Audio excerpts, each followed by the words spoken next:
John thought he knew his wife inside and out, but a single moment shattered that illusion and plunged him into a whirlwind of betrayal and heartbreak. What had begun as a seemingly innocent camping trip soon revealed dark secrets and devastating truths. As he unraveled the tangled web of deceit, he found himself facing decisions he never imagined making.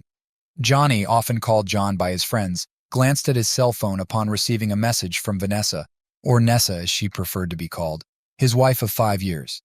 He had just secured a service contract with a major company in California, with branches across the nation. He anticipated that his boss, Chris Thompson, would be thrilled, as this contract signified significant expansion for his IT firm and a considerable boost in his salary. Perhaps now, he mused, he and Nessa could finally begin their planned journey of starting a family. Yet, he harbored concerns that had been nagging at him since he and his wife joined Chris on a camping trip a little over a week ago. There was a subtle change in her demeanor upon their return from the trip.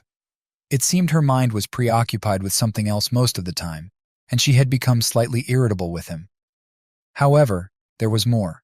Upon returning home and tossing their clothes in the hamper, he noticed something unusual in the gusset of one of her underwear. Picking them up, he observed that something had solidified with a distinctive odor. Suddenly, realization struck him, and he felt as though his entire world had crumbled. He did not know whose fluid was in her underwear, but he vowed to uncover the truth.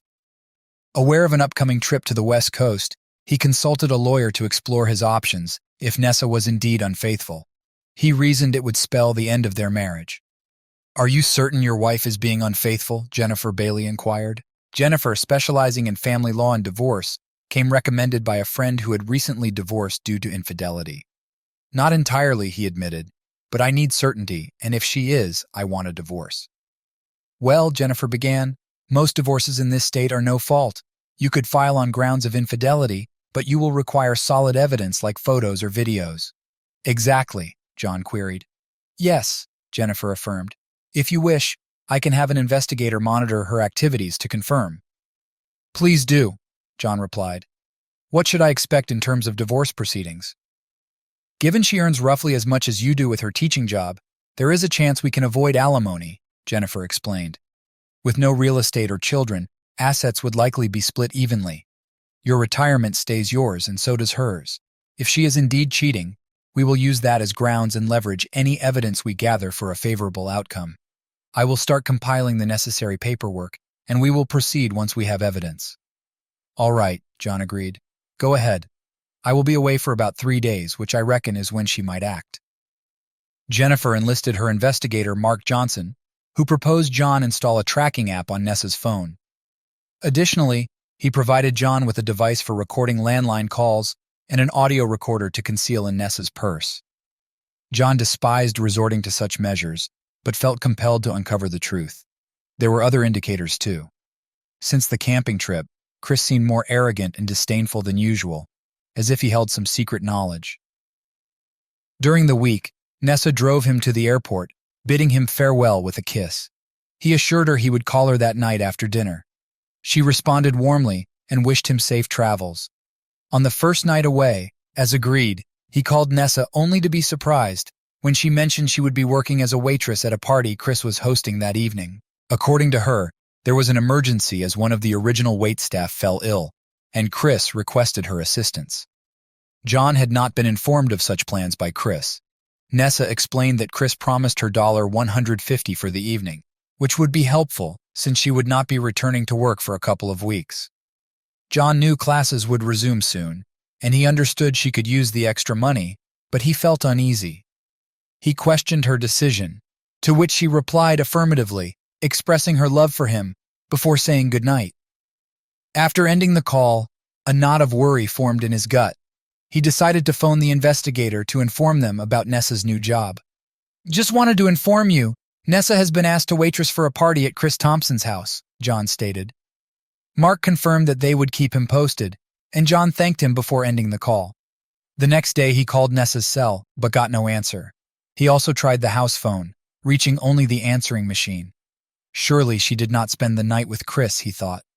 However, his hopes were shattered when he received an email from Mark that afternoon. "Nessa spent the night at Thompson's house and she is still there," the email read. She was quite busy the night before. I have attached a couple of photos, but I want to warn you they are pretty graphic. I will give you my full report when you return." John opened the attachments, and his heart sank. There was his beloved wife of 5 years engaged in explicit acts. One involved Chris, while the others were colleagues he once considered friends. The second photo showed her sprawled on the floor. Tears streamed down his face as his hands trembled. He could not believe what he saw. Johnny tried calling her phone again, but it went straight to voicemail. He also dialed the house phone, encountering only the answering machine. Leaving no message, he sought solace in the hotel bar. The next morning, he checked the tracker, confirming Nessa's phone remained at Chris's house. Mark verified this assumption with an email containing more photos, including a disturbing scene involving Chris, his son Michael, and others from Chris's IT firm. He once trusted them all, but not anymore. He did not recognize the other 3 men and assumed they were Michael's friends. Concluding his business in California, John left the hotel, contract in hand, and caught an early flight home. Arriving home, he noticed Nessa's car was gone. Checking the tracker, her phone remained at Chris's. Inside, he changed clothes and called Jennifer's office. To his surprise, Jennifer's receptionist informed him that she was available and could see him that afternoon. John called Nessa's cell and was startled when she answered, sounding out of breath. He asked her where she was, and she claimed to be at home catching up. Shocked by her blatant lie, John informed her that he was done in California and on his way home. Nessa expressed excitement at his return and suggested that she pick him up at the airport when he lands. However, John declined, telling her not to bother and that he would grab a taxi. After ending the call, he wondered if she noticed his lack of affection. Shaking his head, he left the house to see Jennifer. Nessa glanced at her phone after John hung up. His usual "I love you" sign-off was absent, and his tone seemed distant. She had intended to leave after the first night, but the allure of being between Chris and his son was irresistible. She justified it to herself as something she owed to her own desires. She assumed it would all end once classes resumed, and John would remain unaware. Thus, she spent the following day and night with Chris and his son Michael. While Chris briefly left for work the next day, Michael kept her occupied and even arranged for friends to join for a group encounter. Upon Chris's return, she was in bed with Michael on Chris's bed, joining in. Chris suggested sending John away more frequently. "I have classes soon," she explained. "So I won't be available on weekdays. I can't risk it while Johnny is at home," Vanessa stated. "Why not?" Chris suggested. "Perhaps he'd enjoy seeing you with other men for a change." They chuckled at the notion. Despite her attachment to Chris, Vanessa affirmed her love for Johnny and her reluctance to hurt him. Chris proposed arranging for Johnny's absence over weekends, allowing her to spend time with them. "But Johnny will find out eventually," she voiced. "He's not oblivious." "Don't fret," Chris assured, reaching for his camera. "I will handle him. Just one condition," he added. "What's that?" she inquired. "You won't be in bed with him anymore," Chris declared. "You're ours now, got it?" "How do I manage that?" she questioned. "You'll think of something," Chris dismissed. "Use an excuse like a headache." "I'll try," she acquiesced, unaware of the surveillance. They remained oblivious to a van across the street with minicams recording their actions. Johnny's devastation upon seeing the evidence Mark compiled was profound. In addition to photos, there were videos showcasing her acts with multiple men, far beyond what she would do with him. His love for her evaporated as he pondered her behavior. Jennifer attempted to console him, but his anguish persisted. How could she change so drastically after 5 years? "What had I done to deserve this?" he lamented. And Chris, whom I once considered a friend, now revealed his true nature. "I will initiate divorce proceedings," Jennifer suggested, citing infidelity. "We could also file for alienation of affection against Chris and your colleagues. Although these cases are often challenging, I believe we can secure a favorable settlement." "Do whatever is necessary," Johnny responded. "Just do not make any reckless moves," Jennifer cautioned. "I do not want to bail you out of jail." "I will not," Johnny assured. "When will the papers be ready?" "I'll have everything prepared in a couple of days," Jennifer assured him. "Meanwhile, try to maintain normalcy with your wife." "I am not a great actor," Johnny confessed. "I will not touch her again. Who knows what she has caught from all those men," Johnny declared. "Tell her you're not feeling well," Jennifer suggested. "That should buy you some time." Johnny agreed with a nod. "Yeah, okay," he replied. "Thanks." Leaving Jennifer's office, he felt somewhat relieved but still queasy. In his car, Johnny realized he could not continue working for Chris or being around the men who betrayed him. He found the number he needed in his contacts and dialed it, hoping for the best. "Carlson," a voice answered. "John, it is Johnny Parker," Johnny said. "Johnny, how are you, my friend?" John Carlson asked. "Not great," Johnny admitted. "Listen, is that position at Empire still available?" John Carlson had long sought to recruit Johnny, but his loyalty to Chris had kept him from considering it. Now that loyalty was gone. "Absolutely," John confirmed. "Are you finally joining an established company?" "Something like that," Johnny replied. "I've realized I cannot stay at my current job." "I am sorry to hear that," John sympathized. "Can I help?" "Just give me a job," Johnny requested.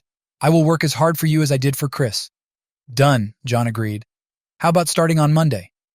"Perfect," Johnny accepted. "Great. Why do not you and your wife join us for dinner tonight? Rose will make her famous lasagna and we can discuss your compensation package," John proposed. "I'd love to, but I can't bring Vanessa," Johnny declined. "Oh?" John inquired. "What is wrong?" "I'd rather not discuss it over the phone," Johnny said, "but I can explain more tonight." "Of course," John understood, sounding concerned. "Rose is a counselor. Maybe she can help." "That sounds good," Johnny acknowledged. "I'll let Rose know. Can you come by at 6:30? John asked. "Absolutely," Johnny confirmed. 6:30 it is. Thanks, buddy." "My pleasure," John replied. Feeling a weight lifted, Johnny drove home. Not finding Vanessa there, he entered, showered, changed, and penned his resignation letter. Vanessa arrived around 5 p.m., noticing Johnny at his computer. She leaned in for a kiss, but he turned, and she landed on his cheek. "Is everything okay?" she asked, surprised. "Not really," Johnny admitted. "I'm not feeling well. Maybe it is jet lag. I'll sleep on the futon tonight." "Sleeping out?" she queried. "Where are you going?" "I have dinner plans," Johnny answered. "Are you meeting someone?" she asked, sounding concerned. "Are you accusing me of cheating?" Johnny countered. "No, I've never cheated on you, and I never will. Can you say the same?" She recoiled in horror, doubting if he knew. He could not possibly know, she reassured herself. "No, I can't," she replied. Johnny remained unconvinced. "So, how was your trip to California?" she asked, attempting to change the subject. "Successful," he replied. "And how did your gig at Chris's house go?" "It went smoothly," she responded. "Even though it was challenging, it was still enjoyable." "I can imagine," he remarked, his voice devoid of emotion. Glancing at his watch, he decided it was time to leave. "I should get going," he informed her, saving his work and shutting down his computer. Standing up, he walked past her without a word and entered the master bedroom to change into something less casual. Upon returning, Vanessa was seated on the couch. "How long will you be out?" she inquired. "I'm not sure," he replied. "Do not wait up for me. Goodbye." Grabbing his keys, he exited the house. She could not help but notice that he did not kiss her or say he loved her as he always did when leaving. After seeing his car depart, she picked up the house phone and dialed Chris, unaware that their conversation was being recorded. "Chris, I think he suspects something," she confided. "What makes you think that?" Chris queried. "He would not touch me at all," she explained. "He always gives me a kiss and says he loves me, but not today. He seemed distant and just left, mentioning a dinner appointment." "Really?" Chris responded. "Did he mention with whom?" "No, he did not," she admitted. "Chris, what if he knows? What if he plans to leave me?" "Then so be it," Chris scoffed. "You can always stay with us. And as for Johnny, I will keep him busy enough that he won't be home much."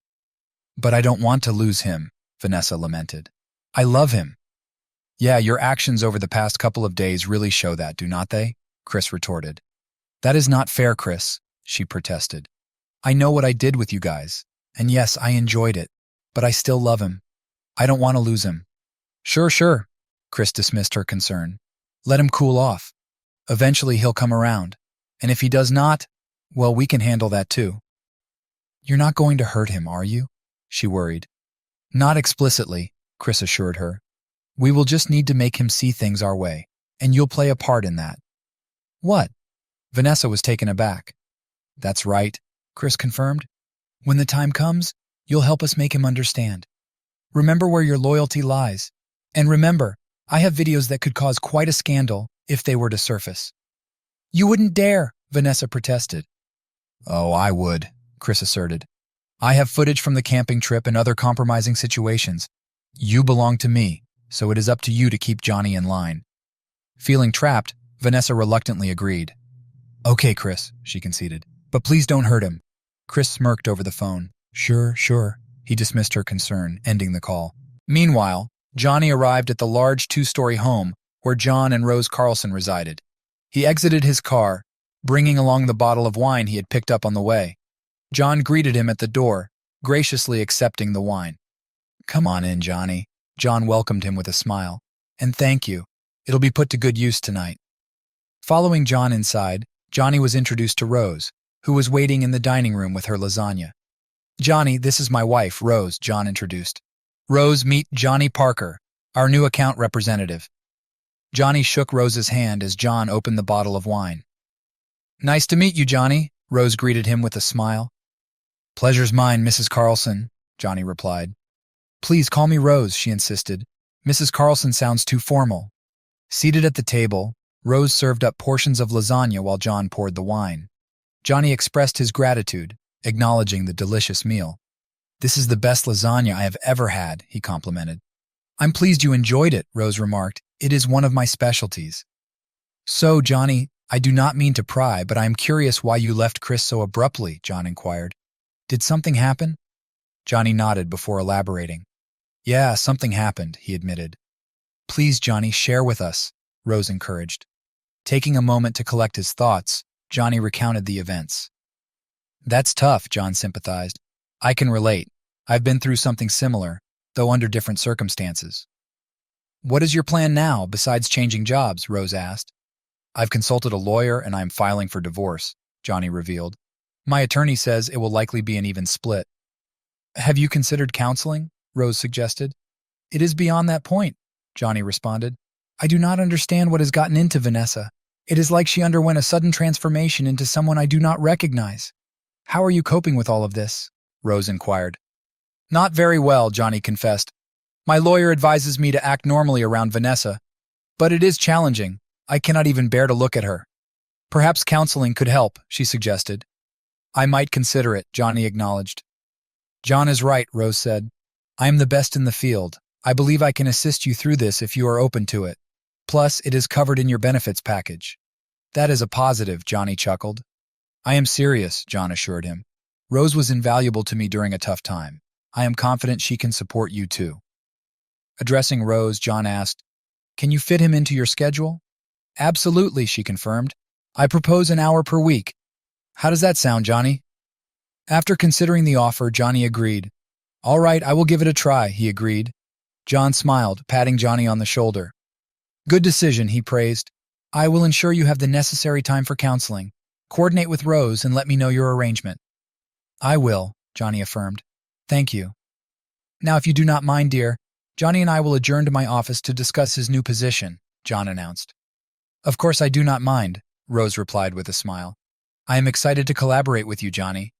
Thank you, Johnny expressed as he stood with John. They proceeded to John's home office, where he poured them each a snifter of brandy. Over the next 2 hours, they hashed out the details of Johnny's new role. By the end of the discussion, Johnny felt empowered, as though he were reclaiming control of his life. After shaking hands with John, Johnny returned home. It was around 10 p.m. when he pulled into his driveway, noticing the lights were still on. He hoped Vanessa was alone. Entering the apartment, he found Vanessa on the couch. How did your meeting go? She inquired. Very well, thank you, he replied. Now, if you will excuse me, I'm going to bed. Good night. Retreating to the second bedroom where his computer was, Johnny began undressing. Are you sleeping in here now? Vanessa questioned from the doorway. Yes, Johnny confirmed. I am still not feeling well, so I will sleep on the futon. Is that all right? Sure, I suppose, she responded. It is just that you have been away for 3 days, and I was hoping we could, spend some time together. I am not feeling up to it tonight, Johnny stated. In truth, the thought of physical closeness with her made him uncomfortable. Okay, she murmured softly. Maybe tomorrow? I'm not sure, he replied. We will see. Nodding, she turned away, pondering whether he knew anything about her recent activities. The next day, Johnny arose before Vanessa, prepared his resignation letter, and brewed a cup of coffee. Seeing Vanessa's purse on the kitchen counter, he grabbed the audio recorder, then downloaded the previous day's phone call. He left the apartment without saying goodbye or expressing affection to Vanessa. As he departed, Vanessa heard the door close and lay in bed, tears streaming down her cheeks. Upon arriving at the office, Johnny kept to himself. After exchanging greetings with his secretary, he retreated to his office and shut the door. While packing his belongings, Chris entered the room. "What is this?" Chris queried. Johnny reached into his briefcase and extracted 2 envelopes. "One contains the signed contract from California," he explained, "and the other holds my resignation, effective immediately. I expect a bonus for securing the California account and my final pay, including my remaining vacation time." "Resignation?" Chris exclaimed, taken aback. "Why are you leaving? I need you," Chris protested. "Seriously?" Johnny retorted. "You honestly do not know why? You think I'm naive? I am not. Frankly, certain revelations have surfaced, compelling me to resign. I've secured a position with another company. I will be leaving here shortly and then heading to HR." "Wait, Johnny, cannot we discuss this?" Chris implored. Johnny shook his head. "There is nothing to discuss, Chris," Johnny asserted. "I am done. Finished. I once considered you a friend, but you betrayed me and ruined my marriage. Find someone else to deceive." "So this is about that?" Chris probed. "Just so you know, your wife willingly engaged in intimacy with me," Chris divulged. "We do not need to let that ruin your career. Just go with the flow for now. Let Vanessa explore her desires. When she is done, she will return to you." "You are despicable, are you not?" Johnny accused. "You expect me to accept that? By the way, how long have you been involved with her?" "The first time was during the camping trip," Chris confessed. "On the second day, while you and others were skiing, she initiated it in your tent, claiming I was superior to you. Then she begged me to have sex with her. Remember when you suddenly sent me away to handle something at the office? You wanted me out of the way to be with my wife." "Yeah, so what?" Chris shrugged. But Johnny was not done. "And hiring her as a waitress at your party was just another ploy to sleep with her, right?" "Correct. So what?" Chris reiterated. Johnny halted the audio recording he had secretly initiated when Chris entered. "Thank you for your confession," Johnny declared. "Now, if you will excuse me, I am finished packing. I will head to HR and I will be on my way." "Wait," Chris protested. "You cannot use that recording." "We will see," Johnny remarked. "I am leaving. Goodbye, Chris. Rotten hell." "Wait, you forgot something," Chris said, holding up a photo of Vanessa from Johnny's desk. "I did not forget," Johnny replied. "I do not want it. If you and your son are so keen on her, she is all yours. I am done with both of you. Goodbye." With that, he exited the office, leaving Chris bewildered.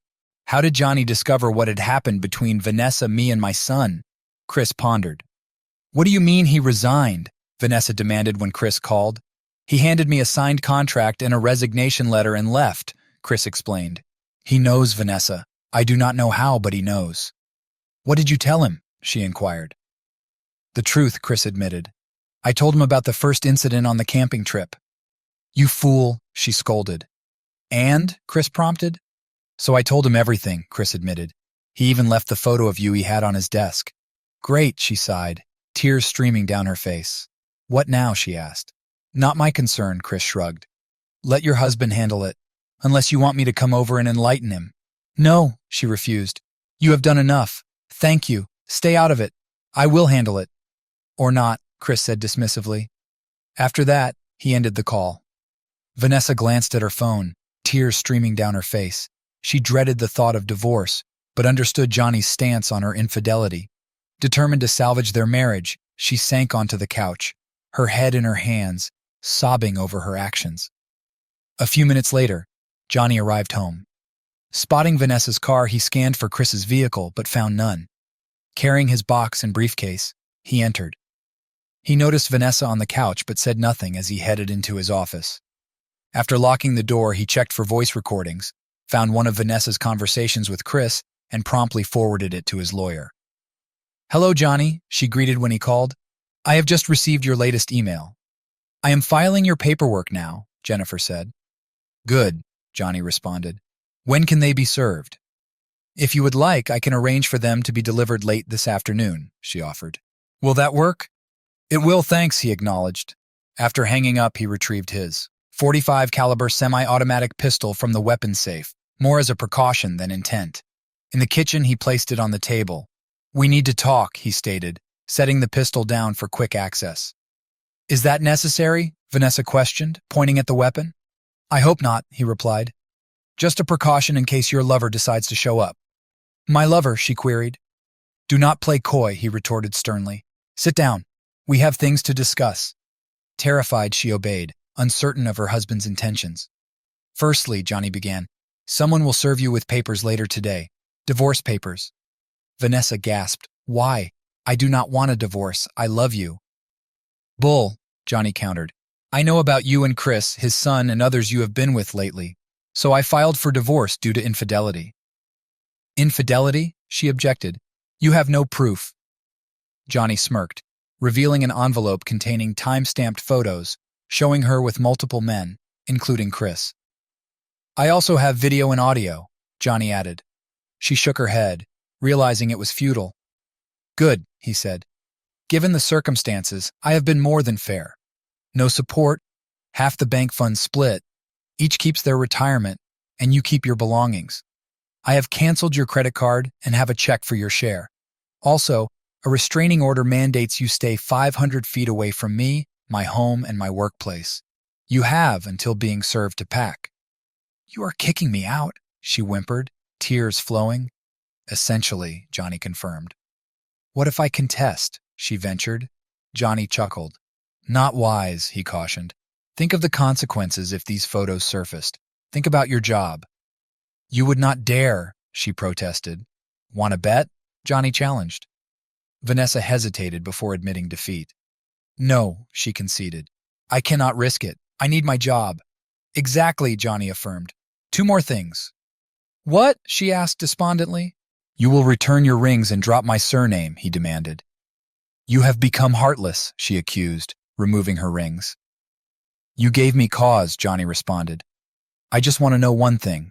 What changed from a loving, faithful wife to this? She glanced down before speaking. It happened the second day of the camping trip, she recounted. You were out on the boat, and I was in the tent. Chris came by and saw me. I had undressed and was lying there trying to rest. When Chris walked into the tent, he seemed embarrassed at first seeing me undressed like that. We started talking, and then he exposed himself, and that was it. So some guy with a bigger one than mine drops his pants, and you are on it like white on rice, Johnny remarked. And that is all it took for you to become a cheating fancy woman. How many times did you sleep with him on that trip? Twice, she admitted. The first time when you were out water skiing, and the second time when Chris sent you back to the office. Johnny shook his head and gestured at the photos. I see that none of your lovers used any protection, he observed. Were you not worried about getting pregnant or contracting something? I am still on the pill, she defended. That does not eliminate the risks, Johnny pointed out. You could still get pregnant or contract a disease. Was that what you were aiming for? Oh God, no, she insisted. Johnny shook his head. You know, in all the time we have been together, I have been hit on a lot by women who look much better than you, he confessed. I turned them all down. I believed I had a loving and faithful wife at home, whom I would never betray. But you did not even consider the consequences. You did not care about my feelings. All you wanted was pleasure. I hope it was worth it to you. Now pack your things. I expect you gone once you are served. Johnny, please, she pleaded. Can we get some counseling? Please, I will never do it again. I promise. Can you not forgive me this time? I will never forgive you for what you have done, Johnny declared, his expression harder than she had ever seen before. From the moment Chris dropped his trousers, you willingly betrayed me, and I can never forgive that level of betrayal. But do you not love me enough to work through this? She asked. He shook his head. No, right now I cannot even look at you, he admitted. The sooner you are out of my life, the better. Now start packing. Whatever you leave behind will be disposed of. Sobbing, she stood up and went into the master bedroom to pack. Johnny watched as Vanessa brought out bags full of items. She stopped once and looked at him. Can you at least help me take these to my car? She requested. Nope, Johnny refused. You're on your own. And remember, anything left behind will be discarded or donated. She carried the bags to her car and returned for more. Exhausted, I cannot fit anything else, she admitted. Can I return for the rest later? No, Johnny reiterated. You will not be allowed back. Ask your parents to collect your belongings, or I can hold off disposal for a few days. Thank you. Thank you, Johnny. I appreciate that, she acknowledged. Oh my God, I just thought, what will I tell my parents? Try the truth for a change, Johnny suggested. Tell them you cheated on me with my boss and others, and I had to ask you to leave. Seriously? She questioned. They will disapprove regardless, Johnny asserted. But it will be worse if you lie or sugarcoat it. You know how they feel about dishonesty. At that moment, a knock sounded at the door. I believe that is for you, Johnny remarked. Vanessa approached the door cautiously and found a sheriff's deputy standing there. Are you Vanessa Parker? He inquired. She affirmed. Yes, that is me. May I see some ID, please? He requested. She retrieved her driver's license and presented it to him. After verifying it, he returned it to her and handed her an envelope. You have been served, ma'am, he informed her. Additionally, there's a restraining order mandating you to vacate the premises immediately. You can sign the divorce papers now if you wish. She nodded and retrieved the divorce documents. After reviewing them, she asked for a pen and signed them. I will deliver this to the attorney, he assured her. You need to leave now. If you attempt to return, you will be arrested. Do you understand? Yes, she replied, tears streaming down her face. She glanced back at Johnny. I am deeply sorry, she apologized. Yeah, me too, Johnny responded. Goodbye. Goodbye, she whispered as she departed. The deputy nodded at Johnny before departing. The following days were chaotic for Johnny. Vanessa made no attempts to contact him, but Chris left 2 threatening voicemails on the house phone. Damn it, Johnny! I know you are there, he yelled. If you do not drop this lawsuit, I'm coming to kick your ass. Johnny smirked, saved the voicemail, and forwarded it to Jennifer, who notified the local sheriff's department. Vanessa's parents also called, asking if they could retrieve more of her belongings. Sure, just make sure she is not with you. There is a restraining order against her, Johnny informed them. Okay, George, Vanessa's father, sighed. When George and Vanessa's mother arrived, they collected her remaining items and urged Johnny to reconsider the divorce. Johnny, she made a mistake. Cannot you forgive her and take her back? She loves you, Vanessa's mother pleaded. What did she tell you, Bernice? Johnny inquired. She admitted to messing up with your boss, Bernice replied. And that is all? Johnny pressed. Yes, she did not go into details and we did not pry, Bernice explained. Johnny retrieved the envelope containing the photos and SD cards and showed them to Bernice and George. They were appalled by what they saw. I had no idea it was this bad. I'm sorry, Johnny, I don't blame you, Bernice expressed. George's anger was evident. I'm going to have a serious talk with our daughter, he vowed. Have you done anything else with these photos? He asked Johnny. Johnny shook his head. Not yet, but I warned her not to contest the divorce, he disclosed. They sympathized with him before finishing packing Vanessa's belongings. 30 minutes later, they bid Johnny farewell with a warm hug and departed. Later that day, as Johnny watched TV, another knock sounded at the door. Glancing through the peephole, he saw Chris, Michael, and 2 former colleagues.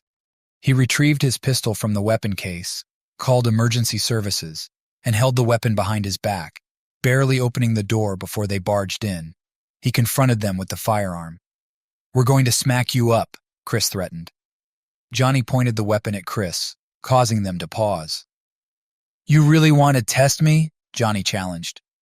Just so you know, I've already called emergency services, and the police are on their way. If you're here when they arrive, you'll be arrested for violating the restraining order. Chris, he's serious, one of the men cautioned. Chris hesitated, then turned to Johnny. Suddenly, they heard a siren nearby and saw flashing red and blue lights. Yes, Chris, I mean it, Johnny affirmed. As they turned to depart, 2 imposing uniformed police officers appeared at the door. Johnny lowered his pistol. Please, sir, put the weapon down, one officer instructed. Johnny complied, placing the pistol on the kitchen counter. Sir, these individuals are violating a restraining order, Johnny explained.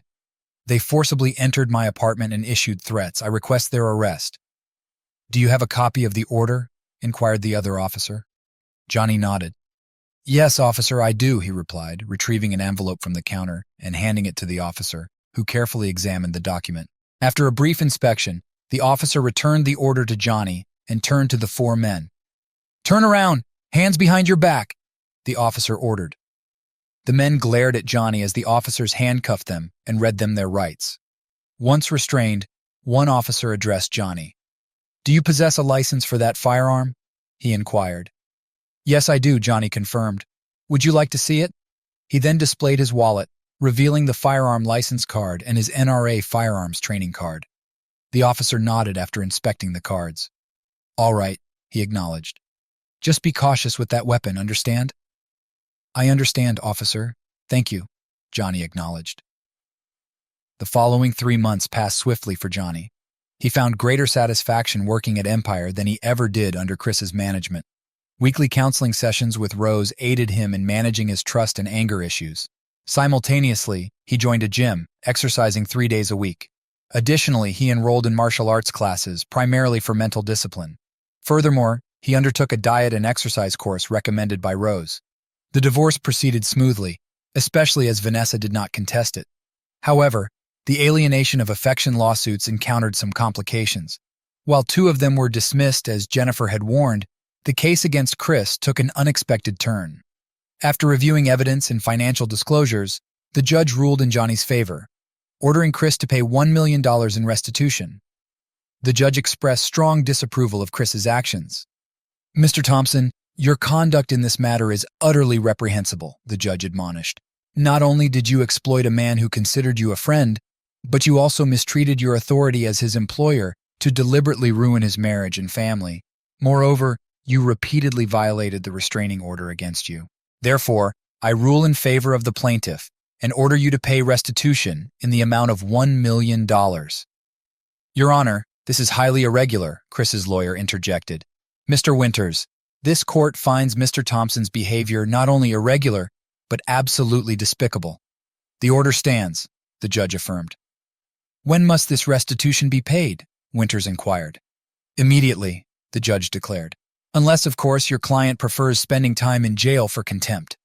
"No, Your Honor, my client will comply with the order," Winters conceded. "Very well," the judge concluded, "and may God help you if this check bounces. Case closed." With a gavel strike, the hearing concluded. Chris wrote a check, which his attorney passed to the bailiff. After the judge acknowledged the check, it was passed to Jennifer, who then handed it to Johnny. To Johnny's surprise, the check cleared the bank, and he compensated Jennifer her portion of the judgment. While employed at Empire, Johnny was approached by several of Chris's clients. Word of the lawsuit had spread, and numerous businesses were hesitant to engage with someone who actively sought to wreck another man's marriage. They viewed such behavior as indicative of a lack of trustworthiness. Johnny speculated that, at the current rate, Chris would likely be out of business within a year. Throughout this period, Johnny declined to date, despite being approached by several pleasant women at work. He considered himself married until the final decree was granted. Only then would he entertain the idea of pursuing a relationship. Upon receiving the final decree, Johnny celebrated with colleagues, including a lap dance from a generously endowed stripper. A couple of months after the divorce was finalized, Vanessa's mother called Johnny. "Johnny, it's Bernice. Can we talk for a few minutes?" she asked. "Of course, Bernice," he responded. "What's on your mind?" "It's about Vanessa," she revealed. "She's tested positive for HIV." "I'm sorry to hear that, Bernice," Johnny sympathized. "But honestly, I'm not surprised. Besides, we're officially divorced now, so there's little I can do. She's not covered by my insurance, and I'm not responsible for her." "I understand," Bernice acknowledged. "I was hoping you could spare a few minutes to talk to her." "I suppose I can, though I'm unsure of its benefit," he conceded. "Thank you so much," Bernice expressed her gratitude. Johnny drove to Bernice and George's residence and was taken aback by Vanessa's gaunt appearance. She approached him, but he gestured for her to remain seated. With a heavy heart, she complied, inviting him to sit on the couch. "You're looking well, Johnny," she remarked. "Better than I remembered. How have things been for you?" "Things have been good, Vanessa," Johnny replied, keeping his tone neutral. I replied, "New job, new friends, and a fresh perspective on life." "How about you?" "Not great at all," she confessed.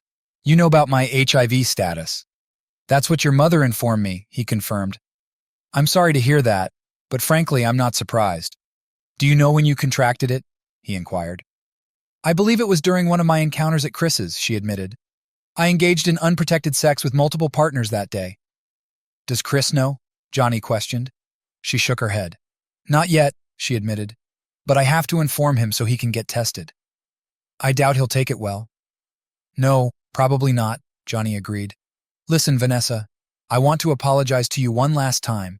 I hope you can find it in your heart to forgive me for what I've done to you. I now realize the devastation my actions caused. I could have declined at any point, but I didn't. I was foolish and selfish, allowing my desires to override my better judgment, and now I'm facing the consequences. You were the best husband and lover I could have asked for, and I squandered it all for fleeting pleasure. I know you despise me, and you have every right to, but I don't want to leave this world without your forgiveness. Johnny pondered her words carefully. It was the first time she took ownership of her actions and acknowledged their impact on others. Though he could continue holding a grudge, he remembered his sessions with Rose. Grudges wouldn't help him move forward. With a nod, he responded, All right, Vanessa, I forgive you. She burst into tears as she sat in her chair. Johnny contemplated embracing her, but decided against it when she waved him away. Thank you so much, Johnny, she said, tears welling in her eyes. That means more to me than you know. Listen, I want you to find a woman you can love and trust, marry her and have children with her. I'm done. I'm finished. But you have your whole life ahead of you and you deserve to be happy. Thank you, he replied. I'll do that. And if you ever want to just talk, let me know, okay? She nodded, wiping away her tears. I will, Johnny, she assured him. Thank you for coming over and talking with me. I've missed you so much these last few months. I've missed the woman I married, Johnny said calmly. How are things with Chris and Michael, by the way? She shook her head. Not good, she admitted. He's gotten very abusive lately. He didn't take losing to you in court very well. You probably know his business has taken quite a hit lately. I've noticed, Johnny acknowledged. Has he hurt you physically? Not yet, but he's very volatile, she replied. Do you want me to be with you when you tell him about your diagnosis? Johnny offered. No, but thanks for asking anyway, she declined. This is my responsibility, and I need to handle it. You know, I keep thinking that if I had just told him to leave that first day at the camping trip, we'd still be together. That's quite possible, Johnny conceded. But I have a feeling it would have happened at some point anyway. He'd been after you for quite a while. I think you're right, she agreed. Listen, I'm getting really tired, and I need to rest before I go back. Thank you for coming over. It really does mean more to me than you know. You're welcome, Vanessa, he said. And remember, call me if you just want to talk or something, okay? She weakly nodded. I will, she promised. Goodbye. Goodbye, she added. Think of me every once in a while, okay? He sensed a hint of finality in her words and wondered if she was contemplating self-destruction. I will, he assured her. Just don't do anything foolish, okay? She managed to smile. I won't, she assured him. As he stood and headed for the door, Bernice approached him. Thank you, Johnny, she said, embracing him. This means more to her than you know, and to me as well. You're welcome, Bernice, he replied. Keep an eye on her, okay? I will, Bernice promised. A couple of weeks later, Johnny was seated on his couch, having dinner and watching the evening news, when a report caught his attention. The bodies of a local businessman, his son, and a woman believed to be the man's lover were found earlier today in what police believe was a double homicide and suicide, the anchor reported. Jacob Thompson, president and founder of Thompson Consulting, along with his son and an unidentified woman, were discovered dead. All three suffered gunshot wounds. Police are investigating the incident, and further details will be provided as they become available. After overcoming his initial shock, Johnny phoned Bernice. She answered the call in tears. Bernice, what's happening? He inquired. We just learned that Vanessa is dead, she replied. It appears that Chris shot her, then his own son, and himself. Oh my God, Johnny exclaimed. I saw a report on the news and was hoping it wasn't her. I'm so sorry. It's her, Bernice confirmed. Do the police have any idea why it happened? Johnny inquired. They're not entirely certain, she explained. But I believe she told Chris about her HIV diagnosis, and he snapped. Autopsies are underway. I'm truly sorry, Bernice, Johnny expressed. I want you to know I never wished for this." "I understand, Johnny," she responded. Vanessa made her own choices and faced the consequences. Nonetheless, losing an only child is devastating. I take comfort in thinking she's in a better place now. "Well, if there's anything I can do, please let me know," he offered. "Thank you, Johnny," she acknowledged. Vanessa's memorial service occurred a couple of weeks later, and Johnny took time off to support her parents. According to the autopsies, both Chris and Michael were HIV positive, like Vanessa. Based on police findings, Vanessa disclosed her diagnosis to Chris, suggesting they get tested. Upon discovering they were also positive, Chris fatally shot her, then his son, and ultimately himself. Johnny mourned Vanessa's passing for a few days, reminiscing about their happier times together. Then, unexpectedly, Cynthia Stone, another colleague, visited him. "Hey, cowboy," she greeted. "Want to join us for happy hour tonight? You seem like you could use some company." Johnny hesitated briefly, almost declining, but reconsidered. "What the heck?" he responded. "I could use some good company right now. Sure, count me in." "Great. Then meet us at the hitching post after work, okay?" she suggested, smiling. "I'll be there," he confirmed. "Thanks for the invitation." As she walked away, he contemplated the cycle of life. Then he heard a familiar female voice in his mind. "Go for it, big boy. She's into you," the voice suggested, surprising him. He scanned the surroundings but found no one. A shiver ran down his spine momentarily. "No," he thought to himself. "That can't be possible. Or can it?" As John finally closed the chapter on his tumultuous past, he found solace in new beginnings and unexpected friendships. The scars of betrayal remained, but they also made him stronger and wiser.